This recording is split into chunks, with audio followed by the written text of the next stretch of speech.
नमस्कार, next gen Bharat में आपका स्वागत है। मैं हूं ऋचा जैन कालरा। हम रोज अपने घर में एलपीजी का इस्तेमाल करते हैं, लेकिन क्या आपने कभी सोचा है कि इसके लिए देश को कितनी बड़ी कीमत चुकानी पड़ती है? अब इमेजिन कीजिए, अगर यही एलपीजी हमारे देश में ही बनने लगे और वो भी सस्ती और ज्यादा क्लीन, तो कैसा रहेगा? पुणे की एक लैब में कुछ ऐसा ही हो रहा है, जहां युवा वैज्ञानिक एलपीजी का एक देसी विकल्प तैयार कर रहे हैं, जो आने वाले वक्त में हमारी एनर्जी नीड्स को पूरी तरह बदल सकता है।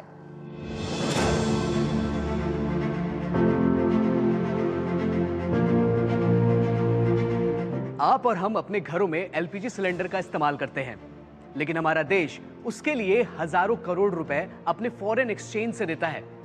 इस वक्त मैं मौजूद हूं पुणे के प्रतिष्ठित CSIR NCL लैब के अंदर।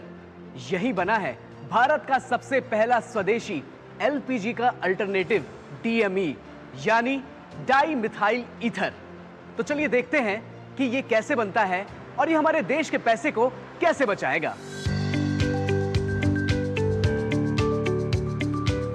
ये कोई आम लैब नहीं है, यहाँ भविष्य तैयार हो रहा है। ये है नेक्स्ट जेन भारत का डीप टेक इनोवेशन। इस लैब में बन रही है DME यानी डाई मिथाइल ईथर गैस, एक ऐसा क्लीन फ्यूल जो आने वाले समय में LPG का मजबूत विकल्प बन सकता है। सबसे खास बात, इसे बनाने के लिए हमें विदेशों पर निर्भर नहीं रहना पड़ेगा। कोयला, बायोमास या मिथेनॉल यानी जो संसाधन हमारे पास हैं, उन्हीं से ये गैस तैयार हो रही है। मतलब फ्यूल भी अपना और टेक्नोलॉजी भी अपनी। See, the LPG and DME is almost equivalent. It's a gas, but calorific value little different. The burning capacity, the layman terms. So it can easily blendable. This only DME is available in the world as on today. We can blend with LPG, propane and butane mixtures or whatever things. So DME can be easily blended, and then the calorific value can be maintained for domestic as well as industrial fuel. As in LPG को ना use करते हुए DME को हर चीज़ में हम ला सकते हैं। जैसे कि हम अपने जो फ्यूल है, जो घर पे हम ईंधन जलाते हैं कुक स्टव्स पे, उसी में यूज़ कर सकते हैं। या फिर हम रिक्शा, ऑटो रिक्शाज जो LPG पे चलती थी, उनको भी हम रिप्लेस कर सकते हैं। यही नहीं, पर डीजल जनरेटर्स जो भी है, उनको भी ये रिप्लेस करने की क्षमता रखता है।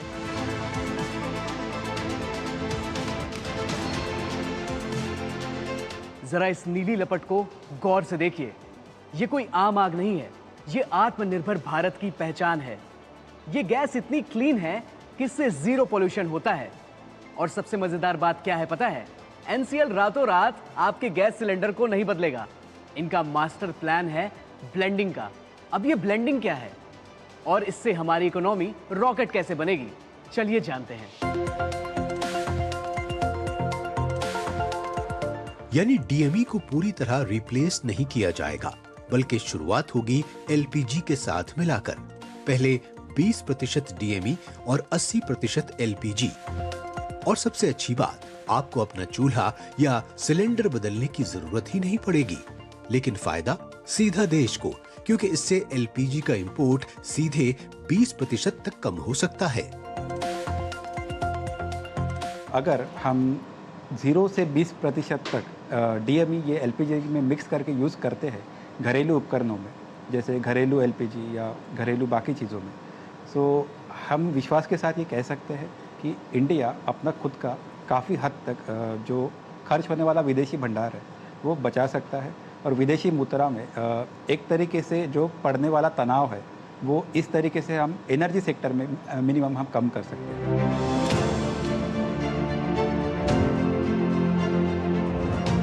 इस कहानी का सबसे इंस्पायरिंग हिस्सा ये मशीनें नहीं, बल्कि ये युवा वैज्ञानिक हैं, जिन्होंने बाहर जाने की बजाय भारत में रहकर भारत की समस्या का हल ढूंढना चुना।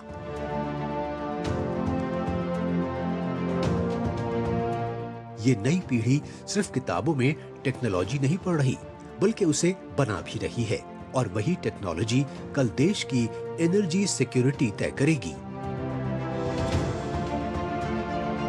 ये काम करके हम लोगों को प्राउड फील होता है, क्योंकि हम ये प्रोजेक्ट के ऊपर काम नहीं कर रहे, ये पूरा जो प्रोसेस चल रहा है, मतलब जो भी हम काम कर रहे हैं वो देश के लिए मतलब बहुत इम्पोर्टेंट है, तो हम लोगों को ऑब्वियसली प्राउड फील हो ही रहा है। जब मैं यहाँ पर आई CSIR-NCL में, तो यहाँ पर इस लैब में मुझे DME इस पर काम करने मिला, इस प्रोसेस टेक्नोलॉजी पर, और बहुत सारी चीज़ें सीखी और आज लार्ज स्केल पर हमने इस पर काम किया है, जो एक एनर्जी सेविंग टेक्नोलॉजी बोल सकते हैं हम इसे।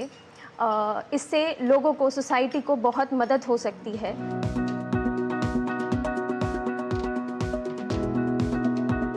तो पुणे के NCL लैब से एक बात तो क्लियर है कि हमारे युवा वैज्ञानिक कुछ ऐसा काम कर रहे हैं जिससे भारत की बाहर के गैसों पर निर्भरता खत्म होगी। और ये जो आत्मनिर्भर भारत का नारा है, ये इस लैब की तरह हकीकत में बदलता जा रहा है।